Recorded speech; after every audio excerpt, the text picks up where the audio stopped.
সিরাজগঞ্জের কামারখন্দে ছেলেকে জমি লিখে না দেওয়ায় শাহনাজ খাতুন নামে ৫৭ বছরের বৃদ্ধা মাকে পিটিয়ে আহত করার অভিযোগ উঠেছে ছেলে ও পুত্রবধূর বিরুদ্ধে।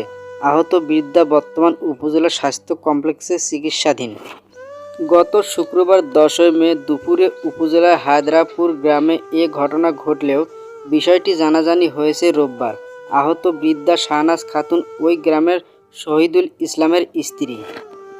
স্থানীয় সূত্রে জানা যায়, জমি লিখে না দেওয়ায় ও ঋণের টাকা পরিশোধ না করায় ওই বৃদ্ধার বড় ছেলে শাহ আলম ও তার স্ত্রী মর্জিনা খাতুন বৃদ্ধাকে মারপিট করেন। পরে স্থানীয়দের সহযোগিতায় ওই বৃদ্ধাকে উপজেলা স্বাস্থ্য কমপ্লেক্সে ভর্তি করা হয়।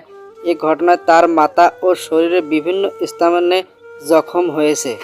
শাহ আলমের স্ত্রী মর্জিনা খাতুন বলেন, আমার স্বামীকে শাশুড়ি ঘর থেকে বের করে দেয়। জমিজমা ও টাকা তার ছোট ছেলে ও মেয়েকে দিয়েছে।